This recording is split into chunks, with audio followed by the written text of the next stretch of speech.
Hello दोस्तों, स्वागत है आपका पी बाई क्यू वाला पर। आज हम लेकर आए हैं बहुत ही महत्वपूर्ण टॉपिक, भारतीय संविधान में हुए अब तक के सभी महत्वपूर्ण संविधान संशोधन।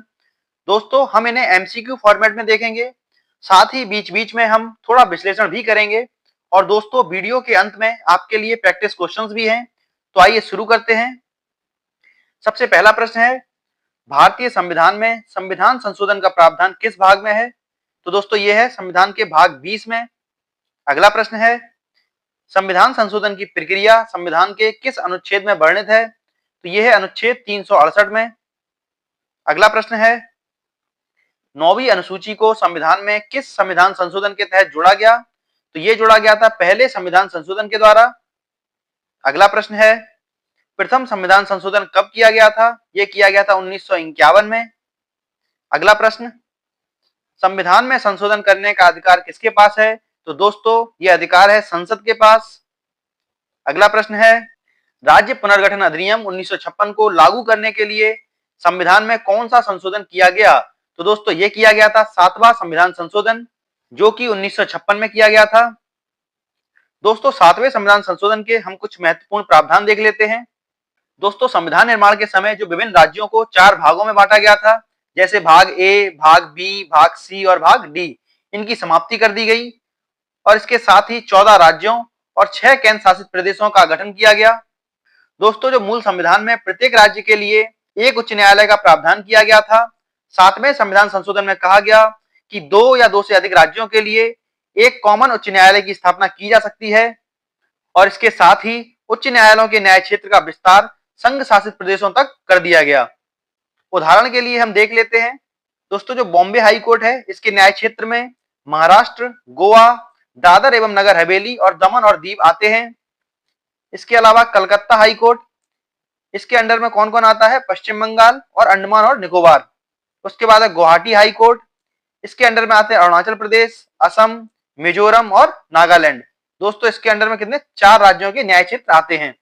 उसके बाद जम्मू कश्मीर और लद्दाख हाई कोर्ट, इसके अंडर में जम्मू कश्मीर और लद्दाख 2 यूनियन टेरिटरी आती हैं।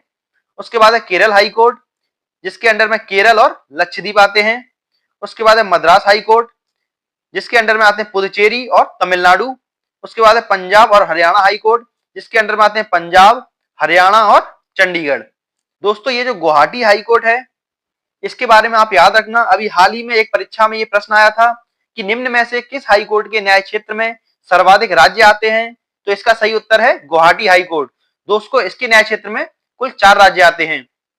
इसी के साथ ही दोस्तों, एक बात ये भी याद रखना कि नॉर्थ ईस्ट की जो 7 सिस्टर्स स्टेट हैं, उनमें से 4 राज्यों को तो आपने देख ही लिया, जो कि ये हैं, जो कि गुवाहाटी हाई कोर्ट के अंडर में आते हैं।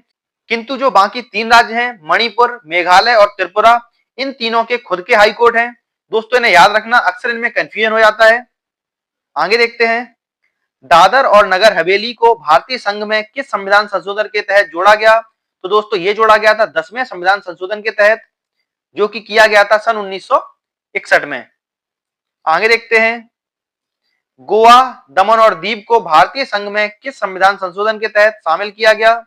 यह किया गया था 12वें संविधान संशोधन के तहत। दोस्तों, 12वां संविधान संशोधन 1962 में किया गया था। और एक बात याद रखना कि 12वें संविधान संशोधन में गोवा को एक केंद्र शासित प्रदेश के रूप में भारतीय संघ में मिलाया गया था, लेकिन बाद में 1987 में 56वें संविधान संशोधन के तहत इसे पूर्ण राज्य का दर्जा दे दिया गया था। दोस्तों, 56वें संविधान संशोधन के बारे में हम आगे भी देखेंगे, हालांकि मैंने अभी आपको बता दिया है ताकि आप इसे लिंक कर सकें। दोस्तों, इसमें अक्सर कंफ्यूजन होता है, इसे आप याद रखना। आगे देखते हैं, नागालैंड को राज्य का दर्जा किस संविधान संशोधन के तहत दिया गया था? तो यह दिया गया था 13वें संविधान संशोधन के तहत, जो कि हुआ था सन 1962 में। अगला प्रश्न है, पुदुचेरी को भारतीय संविधान में किस संविधान संशोधन के तहत शामिल किया गया? तो यह किया गया था 14वें संविधान संशोधन के तहत और 14वां संविधान संशोधन भी हुआ था सन 1962 में। अगला प्रश्न देखते हैं, सिंधी भाषा को 8वीं अनुसूची में किस संविधान संशोधन में शामिल किया गया? तो दोस्तों, यह किया गया था 21वें संविधान संशोधन के तहत। दोस्तों, मूल संविधान में 8वीं अनुसूची में 14 भाषाओं को शामिल किया गया था, किंतु बाद में विभिन्न संविधान संशोधनों के तहत विभिन्न भाषाओं को जोड़ा गया। वर्तमान में 8वीं अनुसूची में हमें 22 भाषाएं देखने को मिलती हैं। ये बहुत ही ज्यादा जरूरी है, आइए थोड़ा सा इन्हें भी देख लेते हैं। जैसा कि मैंने अभी आपको बताया कि सबसे पहले 8वीं अनुसूची में 15वीं भाषा के रूप में सिंधी भाषा को जोड़ा गया, जो कि कब जोड़ा गया था? 21वें संविधान संशोधन के तहत 1967 में। और दोस्तों इसके बाद 71वें संविधान संशोधन के तहत 3 और भाषाओं को जोड़ा गया, जो कि थी नेपाली, मणिपुरी और कोंकणी। दोस्तों इसे आप, एक ट्रिक है नमक, न म और क, यानी नेपाली, मणिपुरी और कोंकणी, इससे आप याद रख सकते हैं। और दोस्तों 71वां संविधान संशोधन कब हुआ था? तो ये हुआ था 1992 में। और इन 3 भाषाओं को जोड़ने के बाद संविधान में कितनी भाषाएं हो गई थी? पहले 15 हो गई थी, उसके बाद 3 और जुड़ी तो हो गई 18। दोस्तों इसके बाद 92वें संविधान संशोधन यानी 92nd कॉन्स्टिट्यूशनल अमेंडमेंट के तहत 4 और भाषाओं को जोड़ा गया, जो कि 4 और भाषाएं कौन सी थी? तो ये थी बोडो, डोंगरी, मैथिली और संथाली। दोस्तों अगर आप मैथ के स्टूडेंट हैं तो आपने बोर्ड मास का नियम पढ़ा होगा।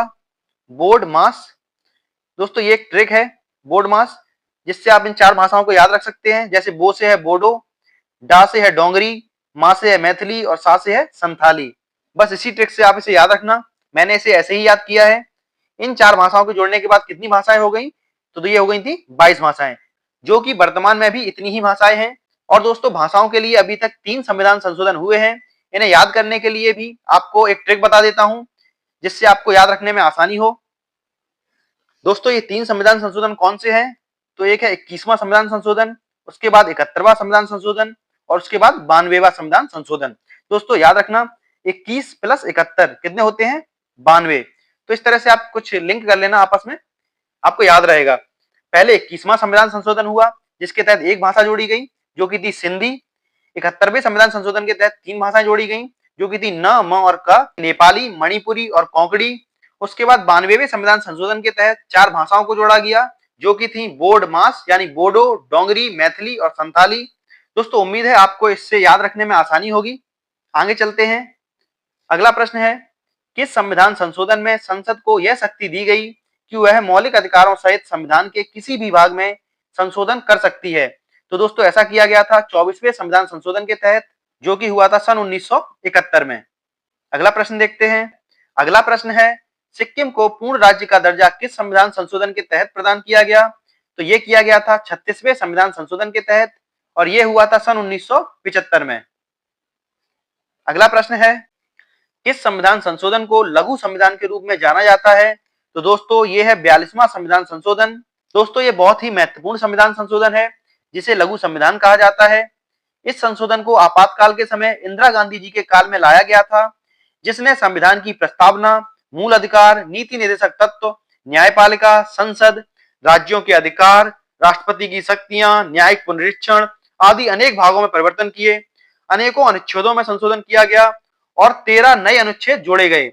इतने व्यापक बदलाव पहले कभी नहीं हुए थे, इसलिए इसे लघु संविधान कहा गया। अगला प्रश्न देखते हैं। स्वर्ण सिंह समिति की सिफारिशों को किस संविधान संशोधन के तहत जोड़ा गया था? तो दोस्तों ये जोड़ा गया था 42वें संविधान संशोधन के तहत। दोस्तों स्वर्ण सिंह समिति ने मौलिक कर्तव्यों को संविधान में जोड़ने की सिफारिश की थी। और दोस्तों मौलिक कर्तव्यों को संविधान के भाग 4A में अनुच्छेद 51A में जोड़ा गया। प्रारंभ में 10 मौलिक कर्तव्य थे तथा बाद में एक मौलिक कर्तव्य को और जोड़ा गया। वर्तमान में संविधान में 11 मौलिक कर्तव्य हैं। और दोस्तों 11वां मौलिक कर्तव्य किस संविधान संशोधन के तहत जोड़ा गया, इसे हम अभी आगे देखेंगे। अगला प्रश्न देखते हैं। संविधान की प्रस्तावना में समाजवादी, पंथनिरपेक्ष तथा अखंडता शब्दों को किस संविधान संशोधन के तहत जोड़ा गया? तो ये जोड़ा गया था 42वें संविधान संशोधन के तहत। दोस्तों हम 42वें संविधान संशोधन के कुछ महत्वपूर्ण प्रावधान देख लेते हैं। हालांकि इसके तहत काफी सारे संशोधन किए गए थे, लेकिन हम कुछ ही देखेंगे। तो दोस्तों ये रहे महत्वपूर्ण प्रावधान 42वें संविधान संशोधन के। तो सबसे पहला प्रावधान क्या है? कैबिनेट की सलाह मानने के लिए राष्ट्रपति को बाध्य कर दिया गया। उसके बाद संवैधानिक संशोधन को न्यायिक जांच से बाहर किया गया। सुप्रीम कोर्ट और हाई कोर्ट के न्यायिक समीक्षा तथा रिट न्याय क्षेत्र की शक्तियों में कटौती की गई। उसके बाद है लोकसभा तथा राज्य विधानसभाओं के कार्यकाल में 5 से 6 वर्ष की बढ़ोतरी की गई, यानी लोकसभा और राज्य विधानसभा का कार्यकाल 5 वर्ष से बढ़ाकर 6 वर्ष कर दिया गया। आगे किसी राज्य में राष्ट्रपति शासन की अवधि को एक बार में 6 माह से बढ़ाकर 1 वर्ष तक कर दिया गया। यानी मूल संविधान में यह प्रावधान था कि राष्ट्रपति शासन के तहत अवधि को एक बार में सिर्फ 6 माह बढ़ाया जा सकता है, किंतु 42वें संविधान संशोधन के तहत यह किया गया कि अब राष्ट्रपति शासन की अवधि को एक बार में 1 वर्ष तक बढ़ाया जा सकता था। अगला है, किसी भी राज्य में कानून और व्यवस्था की गंभीर स्थिति से निपटने के लिए केंद्र को सशस्त्र बलों को भेजने का अधिकार या फिर शक्तियां दी गई। हालांकि दोस्तों 1978 में इंदिरा गांधी जी की सरकार चली गई और मोरारजी देसाई जी की सरकार आई, जिन्होंने 42वें संविधान संशोधन में हुए काफी सारे परिवर्तनों को पुनः वैसा ही कर दिया जैसा कि मूल संविधान में था, तथा कुछ में परिवर्तन कर दिया। आगे देखते हैं, लोकसभा तथा राज्य विधानसभा के कार्यकाल को 5 वर्ष से 6 वर्ष कब किया गया? तो दोस्तों अभी बताया था, यह किया गया था सन 1976 में 42वें संविधान संशोधन के तहत। अगला प्रश्न है, लोकसभा तथा राज्य विधानसभाओं के कार्यकाल को 6 वर्ष से पुनः 5 वर्ष किस संविधान संशोधन के तहत किया गया? तो दोस्तों जैसा कि मैंने आपको बताया था कि 42वें संविधान संशोधन के विभिन्न प्रावधानों को पुनः उनके मूल स्वरूप में मोरारजी देसाई जी की सरकार में लाया गया, जो कि 1978 में 44वें संविधान संशोधन के तहत किया गया। आगे देखते हैं, किस संविधान संशोधन में राष्ट्रीय आपात के संदर्भ में आंतरिक अशांति शब्द के स्थान पर सशस्त्र विद्रोह शब्द को रखा गया? तो ऐसा किया गया था 44वें संविधान संशोधन 1978 के तहत। दोस्तों 1975 में इंदिरा गांधी जी के कार्यकाल में जो आपातकाल लगाया गया था वो आंतरिक अशांति के आधार पर ही लगाया गया था। हालांकि ये जो शब्द था आंतरिक अशांति, ये बहुत ही ज्यादा विवादित रहा क्योंकि इसकी कोई एक व्याख्या नहीं की गई थी। इसलिए जैसे ही इंदिरा गांधी के बाद मोरारजी देसाई जी की सरकार आई, इन्होंने इस शब्द को संविधान से हटा दिया और इसके स्थान पर सशस्त्र विद्रोह शब्द को रखा गया। अगला प्रश्न देखते हैं, दल बदल संबंधी कानून किस संविधान संशोधन के तहत लाया गया? तो ये लाया गया था 52वें संविधान संशोधन के तहत। और दोस्तों ये संविधान संशोधन किया गया था 1985 में। अगला प्रश्न है, 10वीं अनुसूची को किस संविधान संशोधन के तहत जोड़ा गया? तो दोस्तों ये जोड़ा गया था 52वें संविधान संशोधन के तहत 1985 में, जिसमें दल बदल संबंधी कानून वर्णित हैं। दोस्तों ये जो टर्म है दल बदल, तो इसमें पहला शब्द है द और अगले शब्द में क्या है बा। तो दोस्तों आप इस तरह से इसे लिंक कर सकते हैं, द मतलब 10वीं अनुसूची और बा मतलब 52वां संविधान संशोधन। मैंने दोस्तों इसी तरह से लिंक किया है, आप भी इस तरह से कर सकते हैं अगर आपको ठीक लगे तो। आगे चलते हैं, लोकसभा चुनावों में मतदान की आयु 21 वर्ष से घटाकर 18 वर्ष किस संविधान संशोधन के तहत कर दी गई? तो दोस्तों ऐसा किया गया था 61वें संविधान संशोधन के तहत 1989 में। दोस्तों इसमें लोकसभा के साथ साथ राज्य विधानसभाओं के चुनावों में भी मतदान की आयु 21 वर्ष से घटाकर 18 वर्ष कर दी गई। अगला प्रश्न है, दिल्ली को विशेष दर्जा देते हुए उसे राष्ट्रीय राजधानी क्षेत्र दिल्ली यानी एनसीआर किस संविधान संशोधन में बनाया गया? तो दोस्तों ऐसा किया गया था 69वें संविधान संशोधन के द्वारा, जो कि हुआ था सन 1991 में।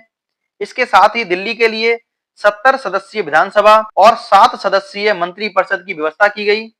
अगला प्रश्न है, नेपाली, मणिपुरी और कोंकणी भाषा को 8वीं अनुसूची में किस संविधान संशोधन में शामिल किया गया? तो दोस्तों ये किया गया था 71वें संविधान संशोधन के तहत। दोस्तों इसके बारे में मैंने आपको विस्तार में बताया था जब 21वां संविधान संशोधन बताया था। और दोस्तों 21वें संविधान संशोधन के तहत सिंधी भाषा को जोड़ा गया था और 71वें संविधान संशोधन के तहत 3 भाषाओं को जोड़ा गया था, जिसकी मैंने ट्रिक बताई थी आपको, न, म और क, यानी नेपाली, मणिपुरी और कोंकणी। चलते हैं अगले प्रश्न की ओर, पंचायती राज संस्थानों को संवैधानिक दर्जा किस संविधान संशोधन के तहत प्रदान किया गया? यह किया गया था 73वें संविधान संशोधन के तहत 1992 में। दोस्तों इसमें पंचायत नाम से भाग 9 को तथा 11वीं अनुसूची को जोड़ा गया और इस 11वीं अनुसूची में 29 विषय थे, ये याद रखना दोस्तों।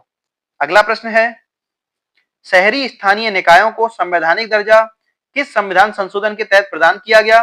तो यह किया गया था 74वें संविधान संशोधन 1992 के तहत। इसके तहत संविधान में भाग 9A जोड़ा गया जिसे नगर पालिका कहा गया तथा इसके साथ ही 12वीं अनुसूची को जोड़ा गया और इस 12वीं अनुसूची में 18 विषय शामिल थे, इसे भी दोस्तों आप याद रखना। अगला प्रश्न है, अनुच्छेद 51A में 11वें मौलिक कर्तव्य को किस संविधान संशोधन के तहत जोड़ा गया? तो दोस्तों ये जोड़ा गया था 86वें संविधान संशोधन के तहत दोस्तों जैसा कि आपको बताया था कि 42वें संविधान संशोधन के तहत अनुच्छेद 51A में 10 मौलिक कर्तव्यों को जोड़ा गया था, किंतु बाद में 11वें मौलिक कर्तव्य को भी 86वें संविधान संशोधन के तहत 2002 में जोड़ा गया और इसी संविधान संशोधन के द्वारा अनुच्छेद 21A के तहत प्रारंभिक शिक्षा को मौलिक अधिकार बनाया गया। आगे देखते हैं, अनुसूचित जाति एवं अनुसूचित जनजाति आयोग को किस संविधान संशोधन के तहत अलग अलग कर दिया गया? दोस्तों पहले सिर्फ एक ही आयोग था जिसका नाम अनुसूचित जाति और अनुसूचित जनजाति आयोग था, जिसे 89वें संविधान संशोधन के तहत 2003 में दो अलग अलग आयोगों में विभाजित कर दिया गया, जिसमें राष्ट्रीय अनुसूचित जाति आयोग यानी NCSC को संविधान के अनुच्छेद 338 और राष्ट्रीय अनुसूचित जनजाति आयोग यानी NCST को अनुच्छेद 338A के तहत शामिल किया गया। आगे देखते हैं, मंत्रिपरिषद के आकार को सीमित करने के लिए किस संविधान संशोधन को लाया गया? तो ये लाया गया था 91वें संविधान संशोधन को। दोस्तों 91वें संविधान संशोधन के द्वारा मंत्रिपरिषद के आकार को सीमित किया गया, जिसमें कहा गया कि केंद्रीय मंत्रिपरिषद में प्रधानमंत्री सहित मंत्रियों की कुल संख्या लोकसभा की कुल सदस्य संख्या के 15% से अधिक नहीं होगी। अगला प्रश्न है, 8वीं अनुसूची में 4 नई भाषाओं बोडो, डोंगरी, मैथिली और संथाली को किस संविधान संशोधन में जोड़ा गया? दोस्तों इसके बारे में मैं आपको विस्तार से बता चुका हूं। 21वें संविधान संशोधन वाले प्रश्न में मैंने इसके बारे में विस्तार से बताया था। दोस्तों इन 4 भाषाओं को 8वीं अनुसूची में 92वें संविधान संशोधन के तहत 2003 में जोड़ा गया था, जिसके लिए मैंने आपको ट्रिक बताई थी, बोर्ड मास यानी बोडो, डोंगरी, मैथिली और संथाली। आगे देखते हैं, उड़िया शब्द को उड़िया शब्द से प्रतिस्थापित किस संविधान संशोधन के तहत किया गया? तो दोस्तों ये किया गया था 96वें संविधान संशोधन के तहत 2011 में। इसके तहत संविधान की 8वीं अनुसूची में वर्णित उड़ीसा भाषा को ओडिया कहा जाने लगा, ओडिया। तो दोस्तों ये याद रखना आप। आगे देखते हैं, सहकारी समितियों को संवैधानिक दर्जा किस संविधान संशोधन के तहत प्रदान किया गया? तो दोस्तों ये प्रदान किया गया था सन 2011 में 97वें संविधान संशोधन के तहत। दोस्तों इस संविधान संशोधन के तहत सहकारी समिति बनाने के अधिकार को मौलिक अधिकार बनाया गया। साथ ही सहकारी समितियों को बढ़ावा देने के लिए उन्हें नीति निर्देशक तत्वों में शामिल किया गया और संविधान में सहकारी समिति के नाम से एक नया भाग 9B जोड़ा गया। आगे देखते हैं, वस्तु एवं सेवा कर यानी GST की शुरुआत किस संविधान संशोधन के तहत की गई? तो दोस्तों ये की गई थी 101वें संविधान संशोधन के तहत 2017 में। आगे देखते हैं, राष्ट्रीय पिछड़ा वर्ग आयोग को संवैधानिक दर्जा किस संविधान संशोधन के तहत प्रदान किया गया? तो ये किया गया था 102वें संविधान संशोधन के तहत 2018 में। राष्ट्रीय पिछड़ा वर्ग आयोग को संविधान के अनुच्छेद 338B में शामिल किया गया था। आगे देखते हैं, आर्थिक रूप से कमजोर वर्गों यानी EWS के लिए आरक्षण की व्यवस्था किस संविधान संशोधन के तहत की गई? दोस्तों ये प्रावधान किया गया था 103वें संविधान संशोधन के तहत और इसके साथ ही अनुच्छेद 16 में संशोधन करके सार्वजनिक रोजगार में आर्थिक रूप से कमजोर वर्गों यानी EWS के लिए 10% आरक्षण की व्यवस्था की गई। आगे देखते हैं, लोकसभा में एंग्लो इंडियन समुदाय के लिए आरक्षित सीटों को किस संविधान संशोधन के तहत समाप्त कर दिया गया? दोस्तों 104वें संविधान संशोधन के तहत सन 2020 में लोकसभा और राज्य विधानसभाओं में एंग्लो इंडियन समुदाय के लिए आरक्षित सीटों को समाप्त कर दिया गया। साथ ही अनुसूचित जाति यानी SC और अनुसूचित जनजाति यानी ST हेतु आरक्षण को अतिरिक्त 10 वर्षों के लिए और बढ़ा दिया गया। आगे देखते हैं, सामाजिक और शैक्षणिक रूप से पिछड़े वर्गों यानी SEBC को पहचानने और मान्यता देने की शक्ति राज्यों को किस संशोधन में दी गई? तो दोस्तों 105वें संविधान संशोधन के तहत राज्य सरकारों और केंद्र शासित प्रदेशों को सामाजिक और शैक्षणिक रूप से पिछड़े वर्गों यानी SEBC socially and educationally backward class की पहचान करने और उन्हें मान्यता देने की शक्ति प्रदान की गई। अगला प्रश्न है, लोकसभा और राज्य विधानसभाओं में महिलाओं के लिए 1/3 सीटों के आरक्षण का प्रावधान किस संवैधानिक संशोधन के तहत किया गया? तो दोस्तों 106वां संविधान संशोधन 2023 लोकसभा, राज्य विधानसभाओं और राष्ट्रीय राजधानी क्षेत्र दिल्ली की विधानसभा में महिलाओं के लिए कुल सीटों में 1/3 सीटें आरक्षित करने से संबंधित है, जिसमें एससी और एसटी के लिए आरक्षित सीटें भी शामिल हैं। यानी जो एससी और एसटी के लिए सीटें आरक्षित हैं, उनमें से 1/3 सीटें उन्हीं वर्ग की महिलाओं के लिए आरक्षित की गई हैं। दोस्तों, इसे महिला आरक्षण अधिनियम के नाम से भी जाना जाता है। और दोस्तों, अभी तक 106 संविधान संशोधन ही हुए हैं। हमने सभी महत्वपूर्ण संविधान संशोधन कवर कर लिए हैं।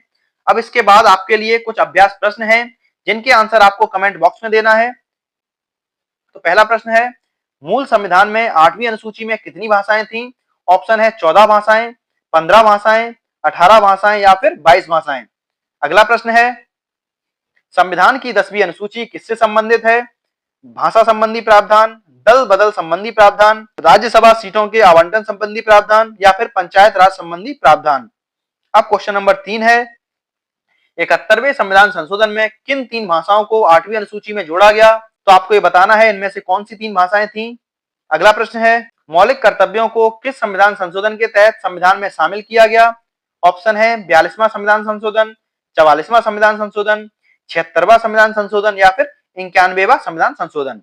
अगला प्रश्न है, लोकसभा चुनावों में मतदान की आयु 21 वर्ष से घटाकर 18 वर्ष किस संशोधन के तहत की गई? ऑप्शन है 52वां संविधान संशोधन, 42वां संविधान संशोधन, 61वां संविधान संशोधन या फिर 44वां संविधान संशोधन। इन सभी प्रश्नों के उत्तर आपको कमेंट बॉक्स में जरूर देना है, ताकि आपको भी पता चले कि आपको इस वीडियो से कितना फायदा मिला। उम्मीद है आपको वीडियो पसंद आया होगा। दोस्तों, इस वीडियो को बनाने में काफी समय और मेहनत लगी है। अगर वीडियो आपको पसंद आया हो तो प्लीज लाइक जरूर करें और कमेंट करके बताएं कि वीडियो कैसा लगा। मिलते हैं अगले वीडियो में, तब तक के लिए धन्यवाद। जय हिंद, जय भारत।